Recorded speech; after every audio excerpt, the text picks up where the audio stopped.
దేవుని నామానికి స్తోత్రాలు. ప్రియమైన సహోదరి సహోదరుడా, అందరూ ఇంట్లో బాగున్నారా? బలహీనమైన స్థితిలో, లేవలేని స్థితిలో బలహీనులుగా పడి ఉన్నారా? భయపడకండి, అధైర్యపడకండి.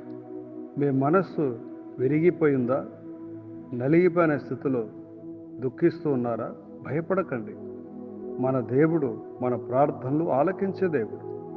తప్పకుండా దేవాది దేవుడు మీ ప్రార్థనలకు జవాబులు తప్పక దయచేస్తాడు. విశ్వాసంతో, నిరీక్షణతో కనిపెట్టుకొని దేవుణ్ణి స్తుతించండి. దేవుని వాక్యం ఈ విధంగా సెలవిస్తుంది. కీర్తన గ్రంథం 51వ అధ్యాయం 17వ వచనం ఈ విధంగా సెలవిస్తుంది. విరిగిన మనస్సే దేవునికి ఇష్టమైన బలులు. దేవా, విరిగి నలిగిన హృదయమును నీవు ఆలక్ష్యం చేయవు. అవునండి, విరిగిన మనస్సే దేవునికి ఇష్టమైన బలుడు. విరిగిన మనస్సును దేవుడు ఆలక్ష్యం చేయనే చేయడు. తప్పక దేవాది దేవుడు మీ ప్రార్థనలకు జవాబిస్తాడు. కీర్తన గ్రంథం 34వ అధ్యాయం 18వ వచనం ఈ విధంగా సెలవిస్తుంది. విరిగిన హృదయం గల వారికి యెహోవా ఆసన్నుడు, నలిగిన మనస్సు గలవారిని ఆయన రక్షించును.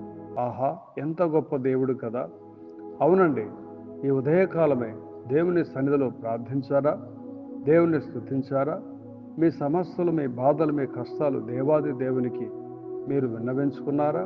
అవునండి, ప్రతిరోజు మనం ఉదయం లేచి దేవుని సన్నిధిలో ప్రార్థించాలి.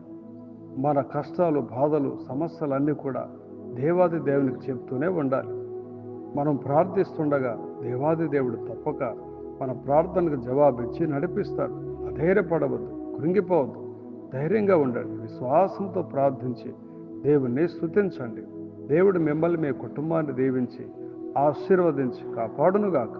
ఆమేన్, ఆమేన్.